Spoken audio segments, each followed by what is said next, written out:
welcome back to my channel. So today's topic is rather interesting, and it's one that I definitely would have liked to watch a video on or hear someone's experience on. And I have gone to a mental hospital, and I just wanted to share what it was like for me and just tell you guys what mental hospitals are actually like, because they're not really scary, serious places like a lot of horror movies like to show. And they are places where people actually get help and heal and have breakthroughs and just get the help that they need. So many people these days struggle with mental illnesses, but a lot of the times they're not taken seriously because it is such a widespread thing, and everyone has different triggers and different reasons, different causes, different traumas that make them depressed, suicidal, manic, whatever mental illness that you are. And that's why it's really hard to treat and hard to take seriously sometimes, because people can be like, oh, you're just sad, you're not depressed. But mental illnesses are illnesses, they should be taken seriously, and today I just want to talk about mental hospitals and what they're like, and just kind of share this outlet, this place of healing that is there for you, that is an option, that isn't super scary. It is a bit serious, and I went 2 years ago when I was a senior in high school. I had been seeing a therapist for about 3 weeks when she recommended to my mother that she take me straight to the hospital because she didn't think that I would be safe, and she thought that I would hurt myself if I wasn't under supervision, if I was alone. And she was absolutely right. I was not in a stable state of mind. I was cutting myself a lot at that point. There was not one portion of my wrist that wasn't covered in scars or blood or cuts. It was just really intense, and I had definitely been making plans in my head of killing myself and how I would do it, and that's when it gets really serious. When you've started plotting out your death, that's when they really take it very seriously and try to get you help, because then the only next step is to pursue those plans. So my mom drove me to the hospital. I was there from around 9 p.m. until 8 a.m. the next morning. At 8 a.m. that's when I finally got taken to a mental hospital, and they wheeled me in a wheelchair in a hospital gown and hospital socks. It was really cold outside, and I remember asking, why can't I just walk in the front door? I'm fine, I can walk, I'm not gonna run away. And they were like, nope, I'm sorry, we have to wheel you in. There were like 3 nurses by my side, one pushing me, 2 right next to me, just in case I were to run off. I have some notes on my phone that I'm just going to be talking through. Something that I remember about the night before, I spent the night in like a normal hospital, and I had 3 different interviews. I had a nurse ask me a bunch of questions, and then a doctor, and then a social worker, just to make sure everything was okay with my home life. And they all asked me very similar questions, basically the same questions. They also asked if I heard voices in my head. They asked if I ever thought of hurting anyone else, and I said no to both of those. Just questions along those lines, which shocked me. You know, like, the idea of hearing voices in my head was just something that, like, I'd never heard voices in my head, so it just felt really bizarre. I was like, no, I just feel like hurting myself. I don't want to hurt anyone else. No one's telling me to do anything. It just felt really intense, but it was what I needed. And actually, when I did get to the hospital bed that night and I was in the gown, I rested my head on the bed, and I just remember smiling because I knew that this was where I needed to be. This was someplace that I should have been years ago, because I had my first suicide attempt in middle school in like 6th grade, and it was senior year of high school, and I was just now talking about how I was feeling, and within 3 sessions of seeing a therapist, I'm in the hospital. So I was wheeled into the hospital, into the section with girls and guys my age, from the ages of 12 to like 18. That was the age group that I was in, and I was one of the oldest girls there. But this is when I realized and understood more so why people would run away in between the van and the hospital, because you pretty much lose like all freedom once you get there. Your phone is taken from you. We were able to make phone calls, but those were monitored every single day. You can't have any piercings, no metal on your face whatsoever. I had to take out my nose ring, my ear piercings. My septum I actually was able to hide underneath because I'm a sneaky bitch like that, and so that worked. And I had just recently gotten it pierced, so I didn't want it to close up, and I really didn't know how long I was going to be there. but I knew that once you are in there, you can't check yourself out. You're stuck until they release you.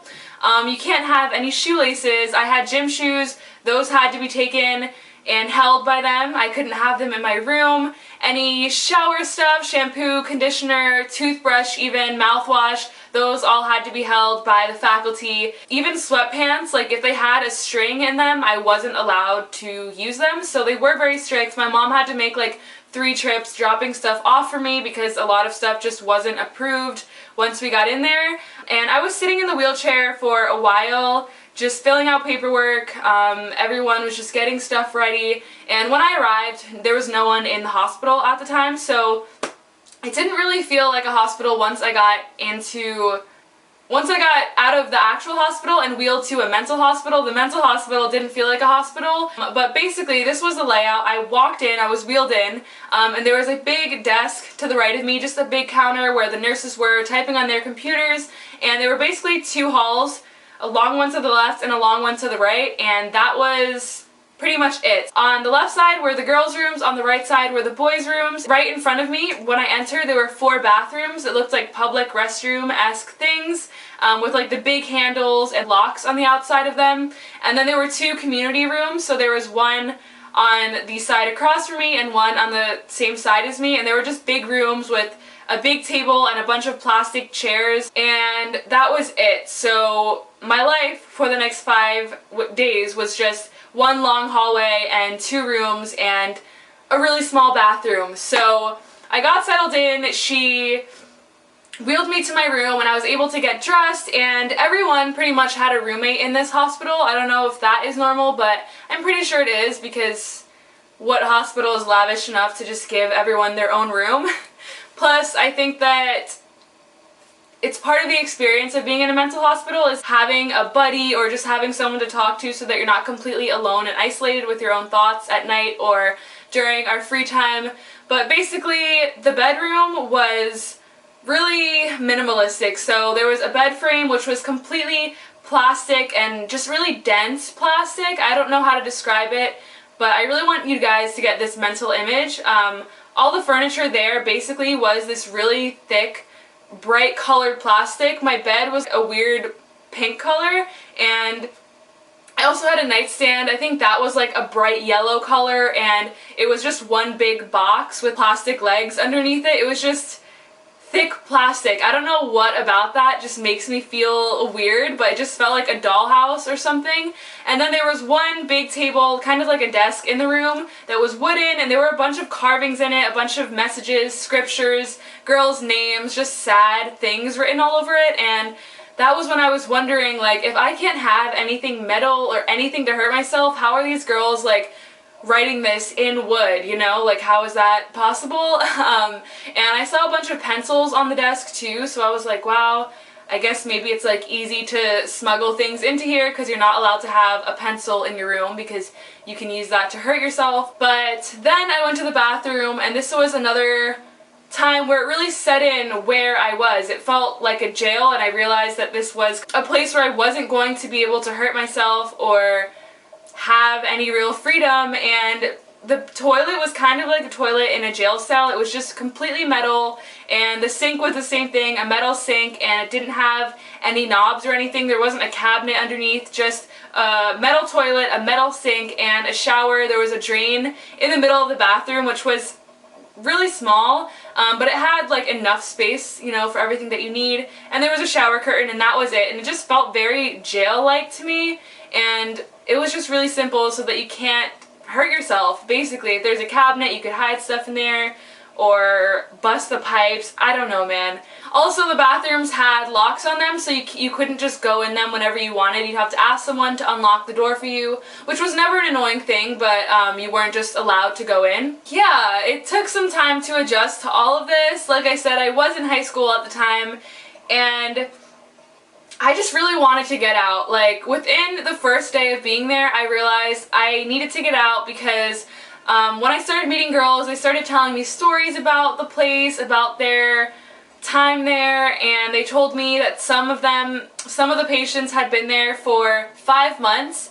I think that was the longest someone had been there, and they were getting transferred to a resident home where they would live and continue to get help. and a lot of the girls were just there for a long, extended period of time.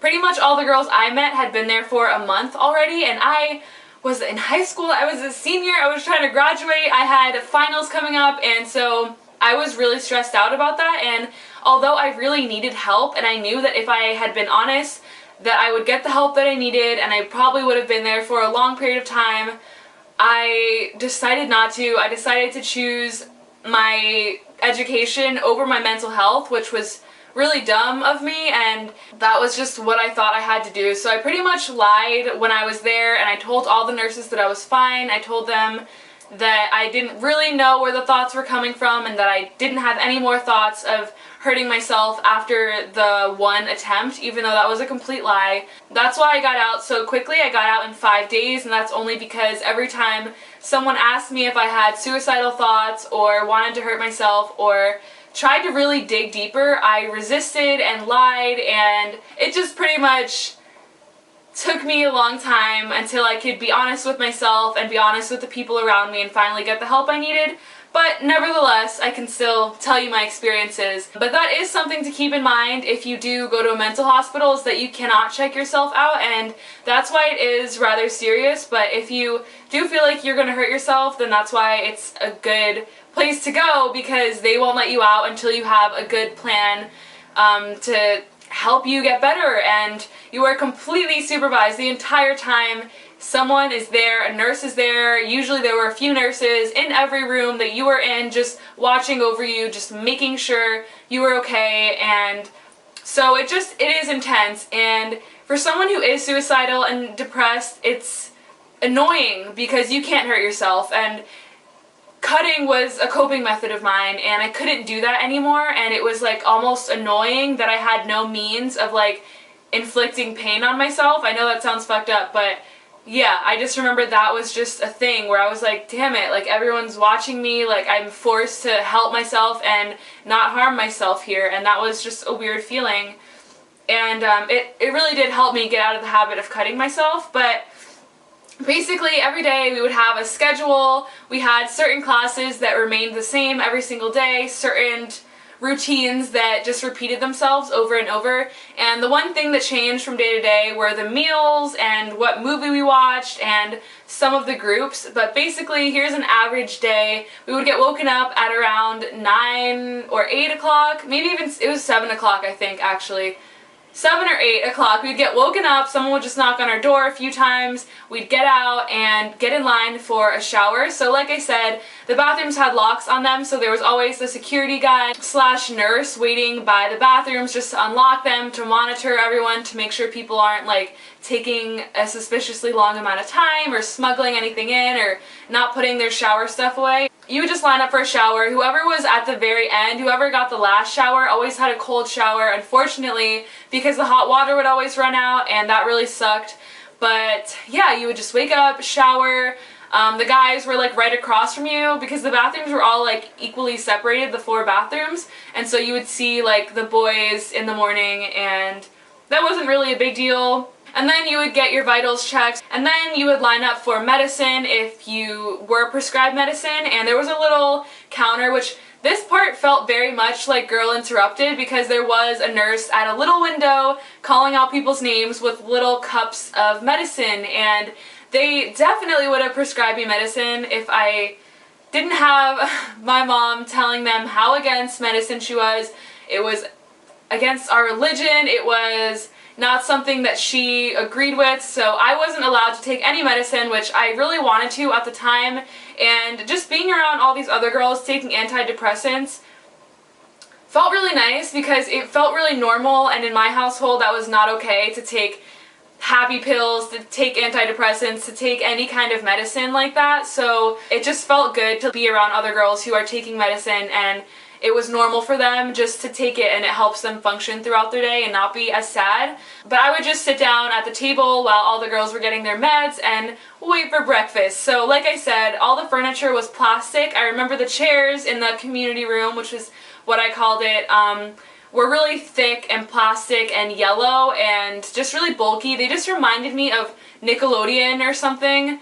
just really big, thick, bulky chairs that were hard and uncomfortable. And then we'd have breakfast, which was usually really good. I really enjoyed the 3 meals a day, and this was at the peak of my compulsive overeating, so I was 100% eating my emotions. I was eating way more than I had to, just trying to fill the void, and every time after every meal, my stomach would be so full that it would hurt and it would be like hard to breathe. I was just stuffing my face because I was sad.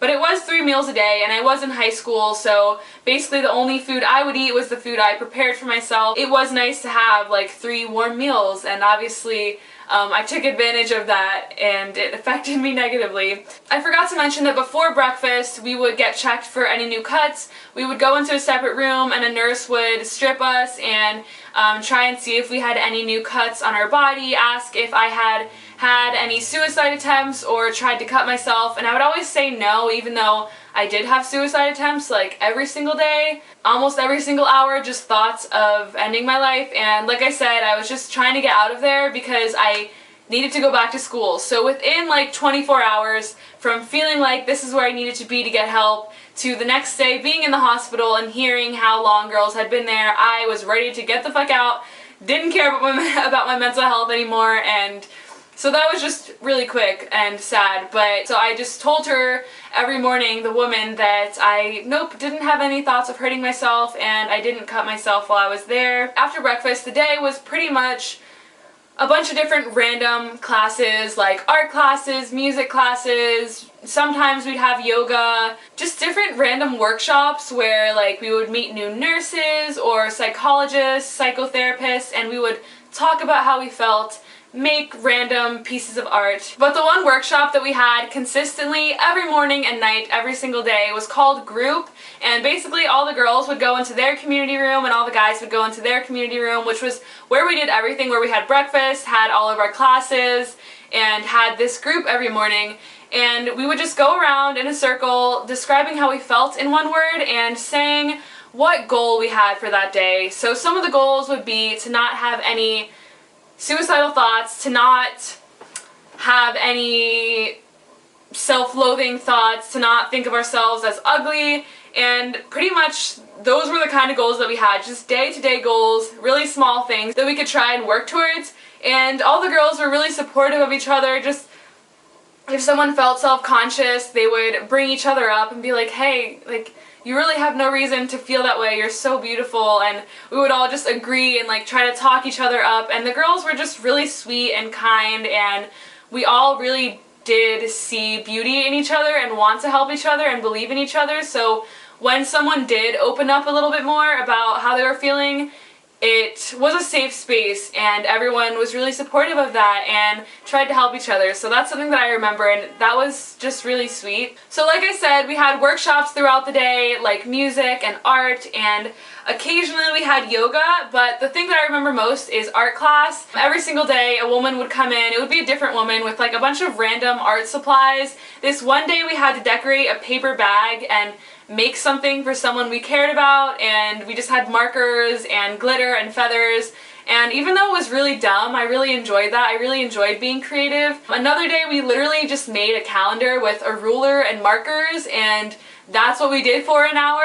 Pretty much every workshop was about an hour long, so even if it was something like dumb and small, like making a calendar, it lasted an hour, and we would just end up talking. For the most part, we were pretty bored, but they had these workshops and these things for us to do every day so that we weren't in our head, so we weren't like thinking about suicidal thoughts or depression, or just so that we weren't focusing or feeling our sadness, just kind of to distract us, I guess is the best way to put it. But a lot of them did have like a deeper meaning, and we would have deeper talks in them, and they were helpful. Like, they were really random, but they were definitely helpful, and just being around other girls and having that bonding, having that communication, and being social was something important. And I think that's a really big thing about mental hospitals, is that you are like surrounded by other people that you can talk to, and that's a really nice feeling because everyone there has gone through something similar to you. Everyone is there because they tried to kill themselves, and that is something that you have in common, which you don't normally have in common with people in daily life.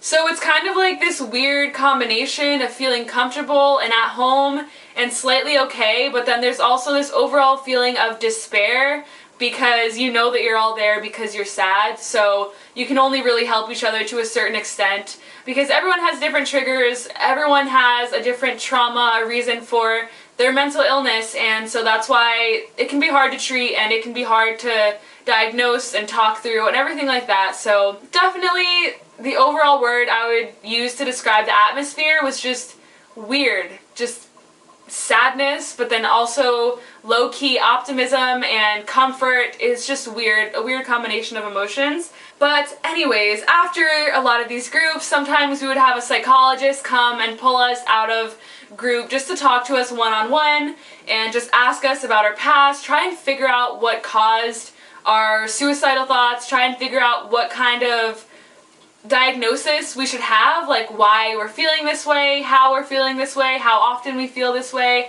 just stuff like that. And like I said, I would always lie to them, which was dumb. And then we'd have exercise for an hour, which basically we would just go to the gym. It was a basketball court. Sometimes there wouldn't even be a basketball, but a lot of the girls would just sit down. And I think this was the first time in the day that we interacted with the boys, so the girls would play basketball with them if they wanted to. But I would like to do yoga or crunches or just run around. Sometimes the girls would run around with me and try to get moving. For some reason, even though I was really sad, I was really extroverted when I was in the hospital because I saw an opportunity to help people. I saw that everyone was sad, and you guys know me, I just want to make people feel good, and I believe in people so much, and I see everyone's potential, so I was really extroverted. I made a lot of friends, I was very kind to everyone, and I just wanted to make everyone around me happy, which made me happy. So while I was there, I feel like I must have seemed pretty happy and social, even though I was just repressing stuff from my past and like really burying it even deeper down. But after gym time, we had lunch once again. It would come in this big cart and there would just be a bunch of slots, and you would take a tray out, and each tray was assigned to someone different, but for the most part we all got the same thing. I think one girl was like gluten-free. And then we'd usually have an hour of room time with our roommate or alone just to take a nap after eating and after exercising, which I always took a nap because I was so full, like I said, from overeating, and so I would just sleep. I remember one time I taught my roommate how to meditate. I taught her some yoga poses, and I was able to really talk to her and share my ideas with her, and I just remember her being really understanding, really open-minded, just being able to grasp all of my thoughts and ideas. And this was a time where I was really into Buddhism, I was reading a lot about Buddhism, and so I was kind of telling everyone that I knew about it, just teaching people like little lessons or sharing little wisdoms that I had with people, and she was just the fucking sweetest girl ever. I was really lucky to have a roommate like her. All the girls had cuts on their arms, and it's weird because, like I said, everyone has a different trigger, everyone has a different trauma, a different cause for the way that they're feeling. So we were pretty sensitive, all of us, really emotionally vulnerable, so we tried not to push anyone's boundaries by asking them anything too personal, but then there were also some girls who would just share out loud that they were abused, that they were raped, and we were all really accepting and open to talking about that stuff when they did. But otherwise, we didn't really like ask like, oh, what's your story? Why are you sad? So yeah, we were all very conscious of the fact that we had to be sensitive towards each other, at least the females. The guys were a little bit different, a little bit more intense, a little bit more upfront about stuff. So we had room time, and then there would be dinner time. I remember lunch and dinner being really close together, and then we would usually have movie time, and this is where we would hang out with the guys, and there were crushes that went on. There were about a group of 10 girls and a group of like 12 guys at this place, so it was a very small number of people, and so if anyone did like someone else, everyone knew about it, even the nurses. If anyone was crushing or flirting, the nurses knew about it. And so during movie time, sometimes you would like sit next to your crush, and I wasn't talking to anyone in that way at all because I had a boyfriend and everyone was really young compared to me. I was the oldest one there and I was 17. So yeah, it was kind of cute and entertaining to like watch the little couples like sit next to each other during movie time. Or during basketball, I remember that they would like play together and rub up on each other while they were playing basketball, which was like kind of inappropriate, but whatever. I just wanted to put that out there, that is definitely a thing in mental hospitals, to have like little crushes or flirtations, and I'm sure that happened between girls as well, but maybe that just wasn't as out in the open. We would have movie time, and then we'd have snack time, and then we would have something called group, which was the same thing we had in the morning, but at nighttime we would share it with the guys. So the guys and the girls would all be in their community room together. Once again, we'd have to share how we felt in one word. I don't think I heard happy once ever. For the most part, everyone said sad, and it was just weirdly honest, but we were just very candid about how we felt. And then we would have to state whether or not we achieved our goal. We would state what our goal was, and then we would say yes or no if we achieved it. For some girls, it was just not to think of ourselves as ugly. That was the goal, and it was really sad because they would say, no, I did not achieve my goal, and everyone would try to chime in and be really nice and talk her up, but at the end of the day, it was up to her to like see herself as beautiful. But it was really helpful, and everyone was just so kind. Even the guys were really supportive and nice. I remember during group time, I would share my poems. I was writing so many poems while I was here. There was a lot of creative energy being in this weird place. And so I would write poems every single day. I'd write like 5 poems. And so at group, I would always share them. Like I said, even though I was lying and kind of repressing my sadness, I was really extroverted, and I was able to feel confident and share these poems. They were pretty much raps, spitting truth about how it was in that hospital. I would complain about how cold it was, how the showers got cold, how I would just be staring at the clock, how I wanted to get free, and the nurses really enjoyed it, which, by the way, there was a nurse like always in the room. No matter where we were, there was at least one nurse, and so they would listen to my poems, and they really enjoyed them. And if I didn't volunteer myself, they would always ask me, hey, Tomi, do you want to share a poem? And I would be like, sure, I'll share it. And I was pretty much rapping to this group. Those poems were so good. When I find them, I think they're either in California or in my storage unit, but when I find them, I will do a video called Poems Written in a Mental Hospital, because they were so good. They shed so much light on exactly how I felt while I was going through that. And I think that's why the nurses really liked that I shared them, because it was showing people that you can make something out of what you're going through, make something creative, have another outlet to express yourself. It'll be interesting when I read them back and see how it felt, because even just thinking back to the mental hospital makes me feel really weird. It just makes me feel a little bit uncomfortable, because it was just such a weird time in my life where I was in so much denial and where I didn't have any freedom. But yeah, that was pretty much a full day. Just a group in the morning, a group at night, 3 meals, an hour of exercise, and a bunch of random shit in between all that. And I think that that is how most mental hospitals would be. I know that there were girls, like the ones who had been there for several months, were getting moved to a resident place, so they would live with nurses and get 24/7 help if they needed it, and that was a more long-term thing. I know some girls were like bragging about the fact that when they got transferred, they'd be able to use their phone and text their boyfriend, but we did get some time to call anyone that we wanted. We had like an hour where everyone can use the phone. You had to line up once again, and you had about 10 minutes on the phone, and the nurses would stand right by your side just to make sure that you didn't make any kind of plans or plot anything like that. There also was this one room where you could just scream and let out anger.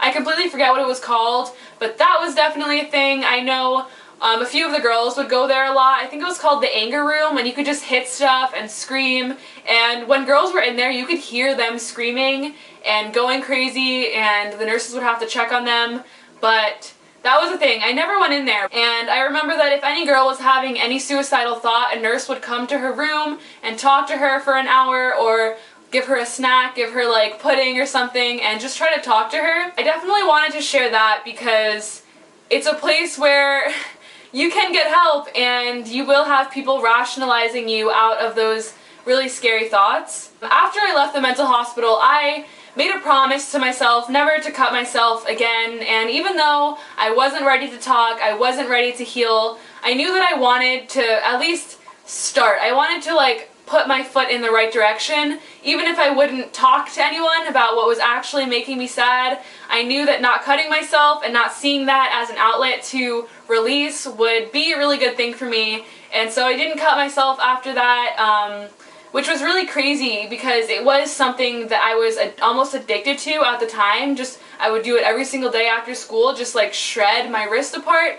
And after my stay at the hospital, I didn't cut myself, and I really just stayed true to that promise, which I was even surprised about, but it just felt like a big deal and something I had to do, and I realized that cutting myself didn't help me at all. And yeah, I just want to normalize talking about this. You guys know, I talk about sadness, I talk about therapy, I talk about mental illness all the time, and that's because it is very normal. Almost everyone has a mental illness, and it should be taken seriously, but it also shouldn't be seen as taboo to talk about. I think that we should all just be open about how we're feeling, because that way we can help each other feel less alone and stuff like that. But in summary, I think mental hospitals are a really good place to go if you aren't feeling safe, if there isn't someone in your life to really keep you in check, because you do have supervision all the time and you have no means of hurting yourself, and at the same time, it is very serious. You don't have a lot of privileges, you don't have a lot of freedoms that you do in your normal life, so if there are certain routines that you have that really keep you sane and that keep you happy and keep you holding on, then I think being in a mental hospital could have reverse effects. If you're just dying to get out all the time like I was, just know that when you go in there, it will be an intense time of healing, and you have to want that for yourself. It's not just going to happen by being there. You have to put in the effort and be honest and talk about things and let things out to help yourself. So if you are having suicidal thoughts, my first piece of advice would just be to reach out to someone who cares about you, someone who won't judge you, have them spend the night with you, or however many days that you feel unsafe. Get rid of anything that you might use to hurt yourself while you're in your stable state of mind, and then try to seek out resources like therapists, psychologists. I will leave the number to the suicide hotline down below because that has saved lives. I think that everyone should just have that number on hand just in case, and I have such a great support system. I have amazing people in my life, a great therapist. I'm seeing a psychiatrist every 3 months, and the reason that I have those things, the reason that I'm getting better is because I have been honest with the people around me, honest with myself, and have finally prioritize my mental health. So that's all for this video. Leave your questions down below, and thank you so much for watching. I'll see you in my next one. Bye guys! Well, the pleasure, the privilege is mine.